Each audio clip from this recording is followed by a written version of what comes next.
Brazilian presidential candidate Luis Ignacio Lula da Silva held a meeting with the evangelical community. In the UK, King Charles III paid tribute to his mother, Queen Elizabeth II, announcing the crown's succession and thanking worldwide condolences. The US Treasury Department imposed sanctions against 4 Iranian companies and an Iranian individual for allegedly delivering drones to Russia.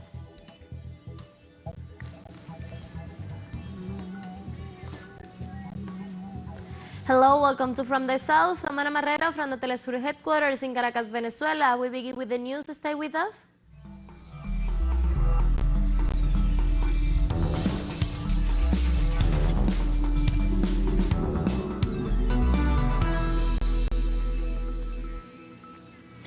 The Brazilian presidential candidate Luis Ignacio Lula da Silva held a meeting with the evangelical community on Friday. The meeting took place in the municipality of São Gonçalo in the state of Rio de Janeiro. The event reinforced his electoral campaign in view of the general elections on October the 2nd. During the campaign event, the former president announced the propagation of false news by the right wing led by President Jair Bolsonaro.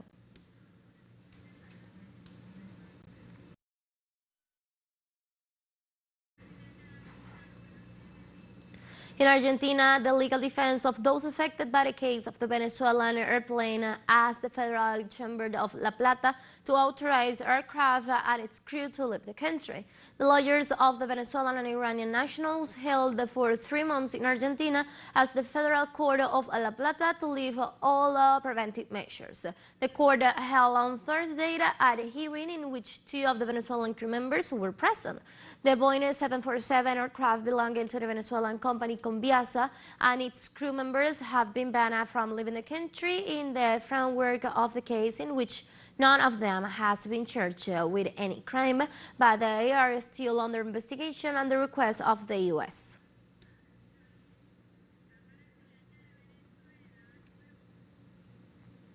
On Friday, Colombian President Gustavo Petro and his Venezuelan counterpart Nicolás Maduro announced the opening of the border between both countries scheduled on September 26. On the one hand, the Colombian head of state confirmed its government's commitment to restore the brotherly relations with Venezuela. He also mentioned that as a first step of the new state, their connection and cargo transport between both nations will be resumed as well. Meanwhile, the president of the Bolivarian Republic of Venezuela rejoiced and celebrated the opening of the border. He also added the resumption of flights between Caracas, Bogotá and Valencia, Bogotá.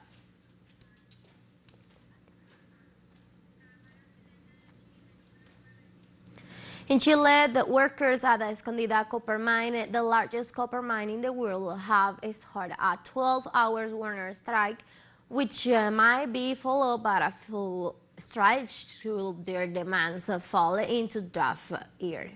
The company is being accused of anti-union practices and safety violations. The miners complain the company has failed to provide them with safe working conditions, thus putting their physical integrity at risk, coupled with the constant violations of workers' rights.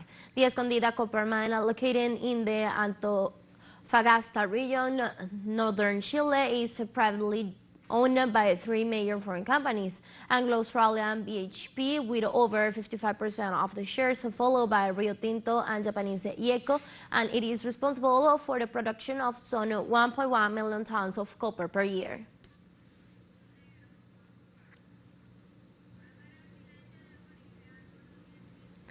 Bolivia announced the inauguration of the country's first city train September the 13th.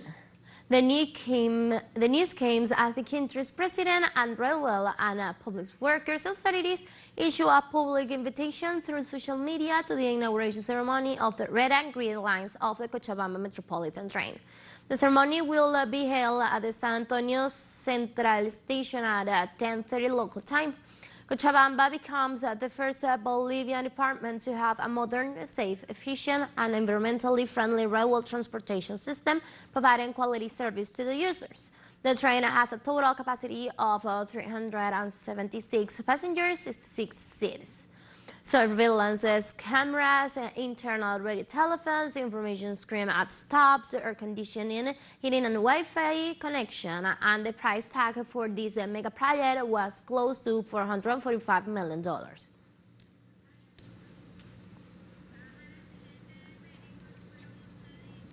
The Mexican Senate approved on Thursday the law transfer to the Army the command of National Guard. The approval came with 71 votes in favor and 51 against and only 1 abstention.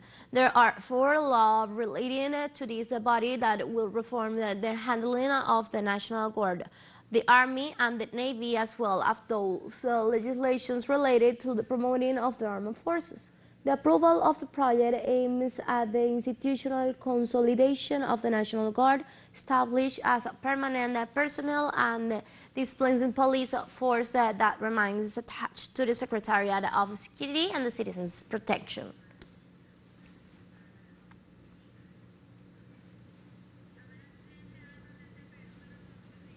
The Executive Secretary of Alba TCP, Sacha Llorenti, called for the fulfillment of the repatriations request by the Caribbean community, CARICOM, to the European countries. The spokesman for the Integration Organization pointed out that among the CARICOM petitions supported by the Alba TCP, it demands from the nations linked to colonization in the Caribbean a formal and complete apology to the victims and descendants of the enslaved, as well as the recognition of the genocide committed against the native population.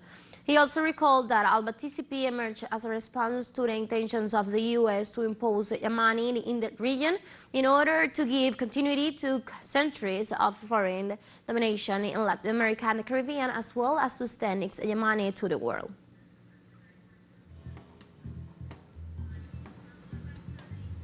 We'll take a short break now. Join us again after this.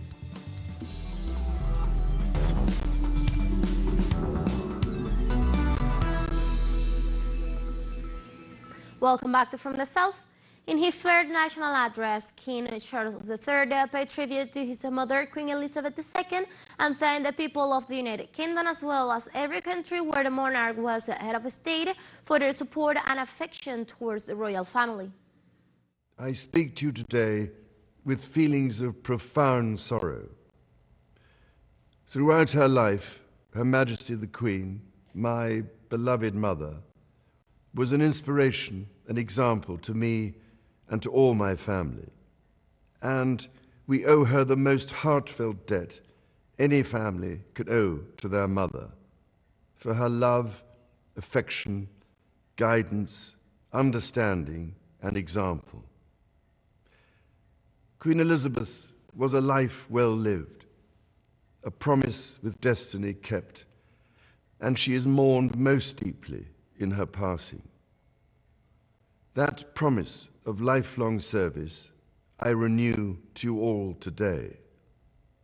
Alongside the personal grief that all my family are feeling, we also share with so many of you in the United Kingdom, in all the countries where the Queen was head of state, in the Commonwealth and across the world, a deep sense of gratitude for the more than 70 years in which my mother, as Queen, served the people of so many nations.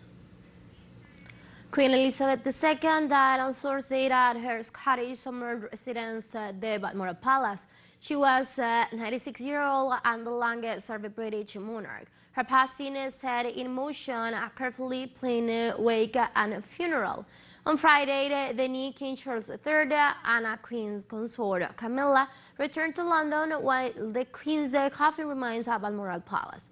Guns salute were fired at Hyde Park at the Tower of London at 1 p.m. local time. The new King and his first audience with newly appointed Prime Minister Liz Truss and church bells tolls across the country, and churches, chapels and cathedrals open for special services. The Prime Ministers and senior ministers will be attending a remembrance public service at St. Paul's Cathedral, and an online book of condolences was opened for members of the public to leave messages.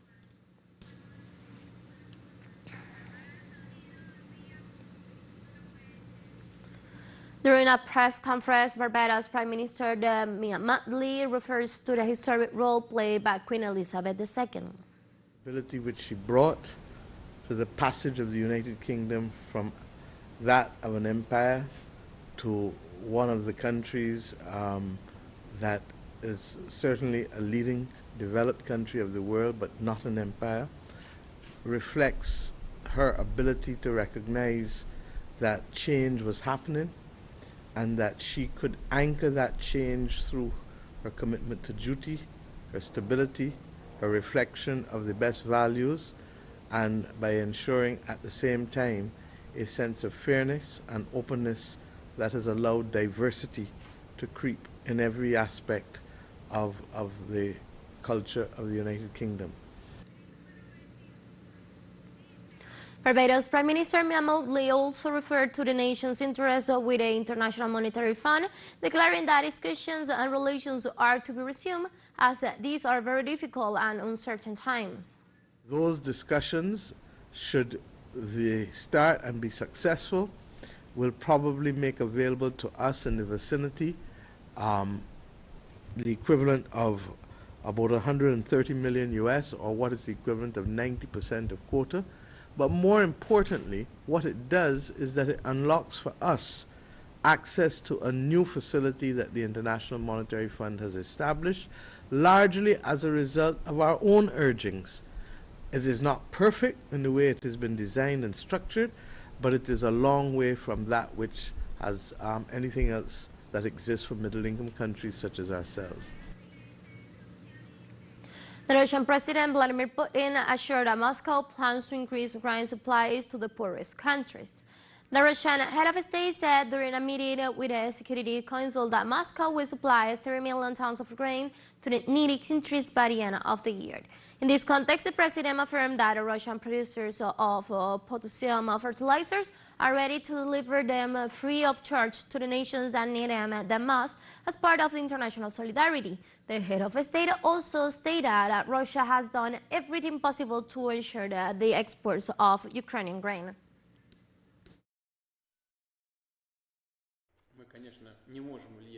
We obviously cannot influence this process where the products are going.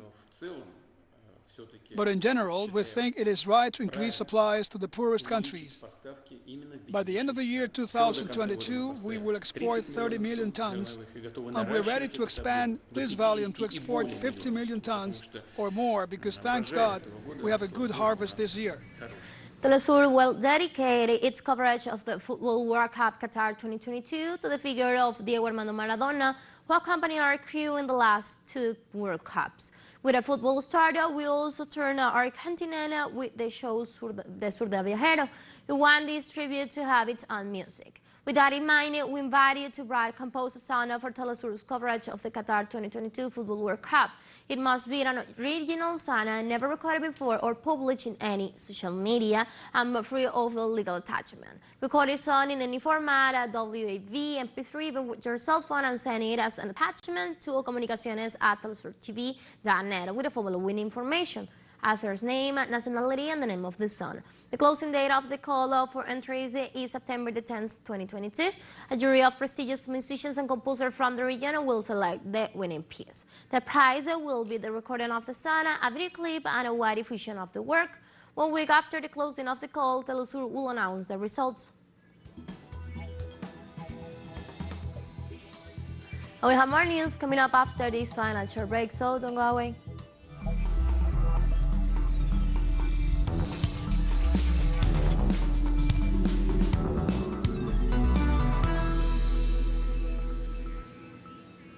Welcome back. The U.S. Treasury Department imposed sanctions against 4 Iranian companies and an Iranian individual for allegedly delivering drones to Russia. The U.S. Office of Foreign Assets Control announced the freezing of the assets and properties of the Tehran-based service provider Sufyan Airport Services in the U.S. for allegedly coordinating the flights between Iran and Russia, including in transport. The company Paravar Parsi was also accused of participating in drones research, manufacturing, and development programs. Washington in turn announced sanctions against Romatol, a daring managing director of Bahar State Kids Company.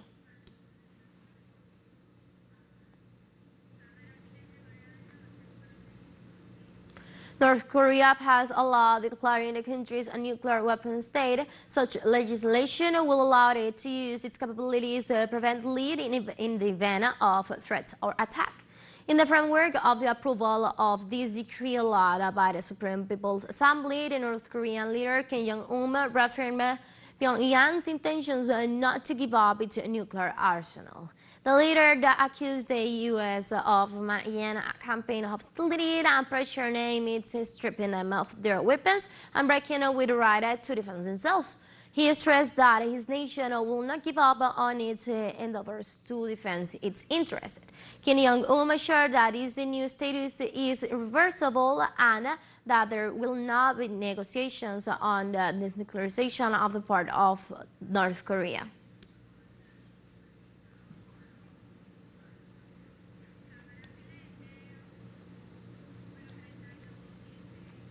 The World Health Organization urged African countries to intensify implementations of new roadmap to curb outbreaks of bacterial meningitis on the continent by 2030.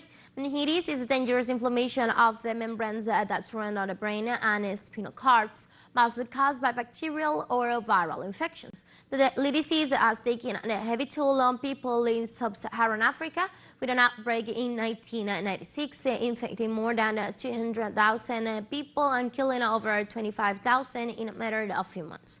Since a vaccination campaign to defeat the meningitis group of what was launched in December 2010, outbreak had largely been brought under the control across the continent.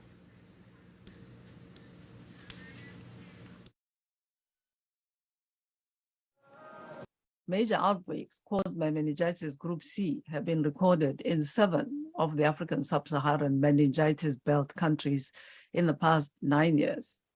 The most recent was a 4-month outbreak in the Democratic Republic of the Congo, which claimed more than 200 lives just last year.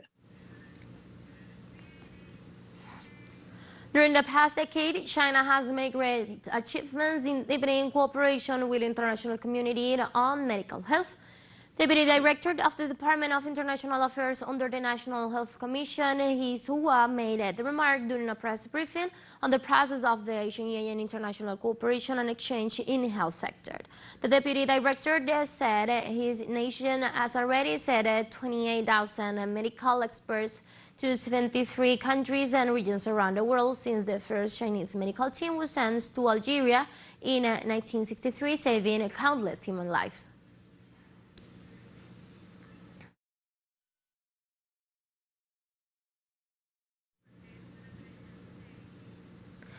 World number 1 player, the Iga Swiatek, reached her first U.S. Open final after defeating Irina from Belarus. We bring you the details. Sabalenka, world number 6, controlled the first set of the match without major complications to take a 1-6-0 lead over her opponent. However, in the next set, the 21-year-old Polish player won 8 consecutive points to take a 2-0 lead and later added another break that would allow her to draw the match. In the deciding set, Sabalenka took the lead again 4-2. Swiatek managed to equal the set, and after the Belarusian hit a backhand into the net, the top seed qualified with 3-6, 6-1, 6-4 to the great final of the U.S. Open.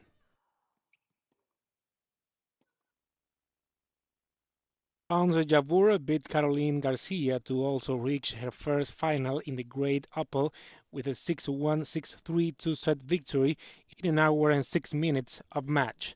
Nerves played a role in the first set, where French player Garcia made 14 unforced errors against only 5 winners, while Jabeur quickly dominated the development of the game with a precise serve and a range of spins that annulled the first shot tactics of Garcia.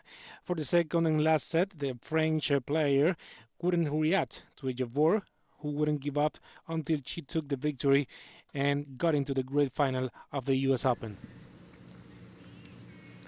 The current Olympic champion, Shelly-Ann Fraser-Pryce, claimed her fifth title of the Diamond League and became the first woman to run below 10:77 times in the same season.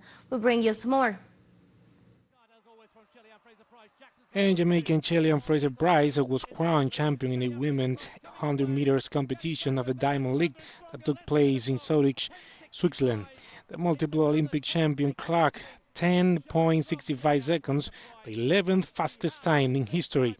She did it in front of her teammate Cherika Jackson, who came in second place with 10.81 seconds, while third place went to Ivory Coast Marie-Josée Talou with 10.91 seconds.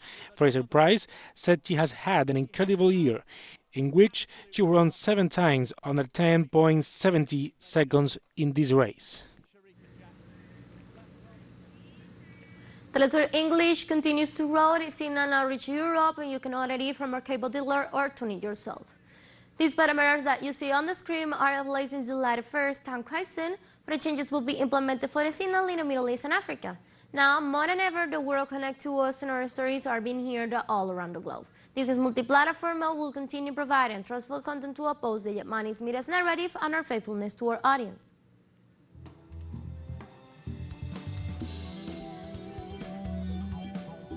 And with that story, we have come to the end of this news brief, but you can find this and many other stories on our website at telesurenglish.net.